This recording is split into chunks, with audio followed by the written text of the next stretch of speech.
Hello student, कैसे हैं आप लोग। आज हम बात करेंगे आपके लिए 12th क्लास का चैप्टर जो आपका 12 है एलपीपी, उसमें ऑब्जेक्टिव सीरीज का पार्ट टू भी बच्चों आपके लिए काफ़ी इंपॉर्टेंट पार्ट है, क्योंकि प्रीवियस के अंदर कई बार एग्जामिनेशन में यहाँ से भी क्वेश्चन पूछा गया है और इस बार जो आपका टर्म 1 का एग्जामिनेशन वहाँ पे भी यहाँ से ऑब्जेक्टिव क्वेश्चन पूछे जाएंगे।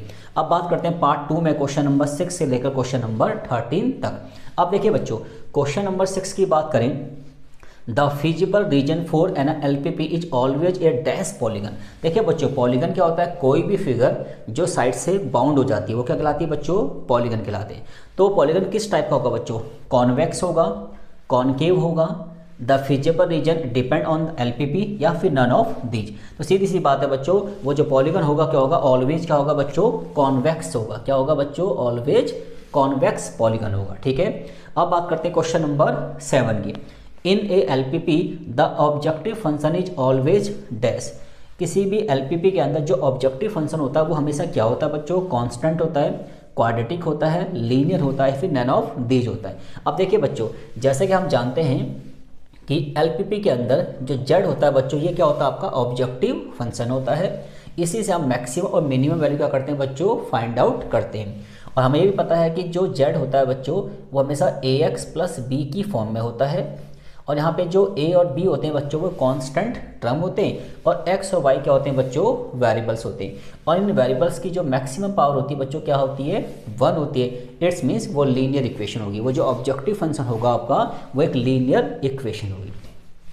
अब बात करते हैं क्वेश्चन नंबर 8 की।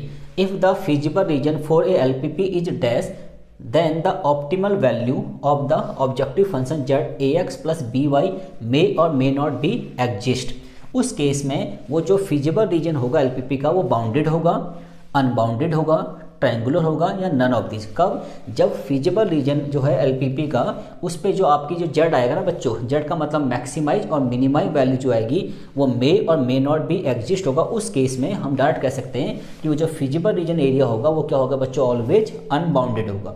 क्योंकि अगर बाउंडेड होगा तो हमेशा जेड पे मैक्सिमम और minimum value always find out होगी। अब बात करते हैं क्वेश्चन नंबर 9 की। A corner point of a feasible region is a point in the region which is dash of the two boundary line. सीधी सी बात है बच्चों, ये तो इंटरसेक्शन है बच्चों, आपका क्या है बच्चों, इंटरसेक्शन है।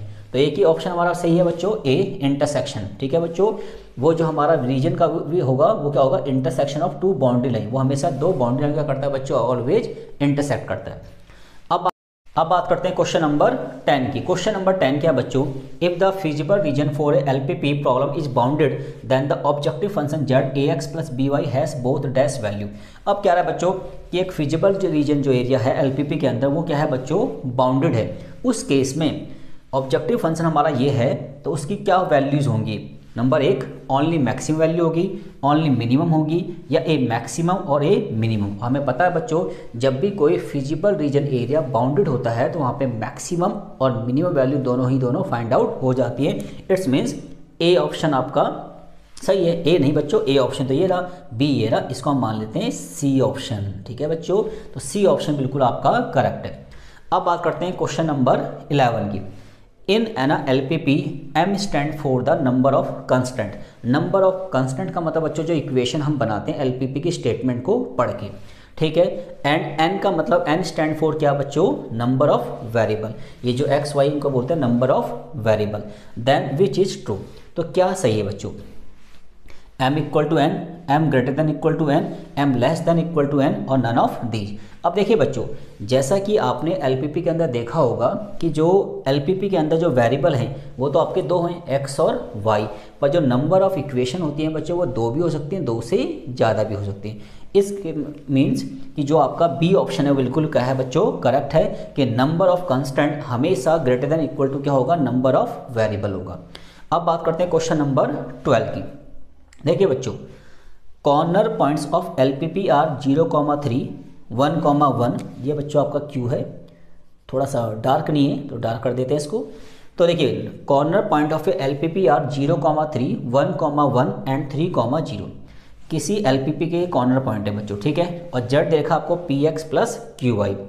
Condition on P and Q, P और क्यू की कंडीशन हमें बतानी है, so that the minimum of Z occur 3,0, 1,1। ठीक है। इस मैक्सिमाइज फंक्शन पे जो मिनिमम वैल्यू आ रही है बच्चों वो 2 पॉइंट्स पर आ रही है, 3,0 और 1,1।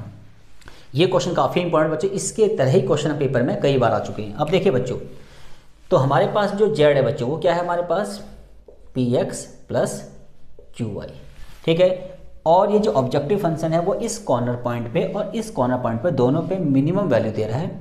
इट्स मीन्स 3,0 पे हमारा z कितना होगा बच्चों, वो होगा हमारा x की वैल्यू क्या पुट करेंगे बच्चों 0, तो p 0 और y की जगह क्या करेंगे बच्चों 3, तो आंसर क्या आया बच्चों हमारा 3q, ठीक है। और 1,1 पे क्या आएगा बच्चों, 1,1 पे भी z हमारा मिनिमम है, इसका मतलब ये x की जगह 1 y की जगह 1, तो p इंटू में 1 q इंटू में 1, it's means p plus q।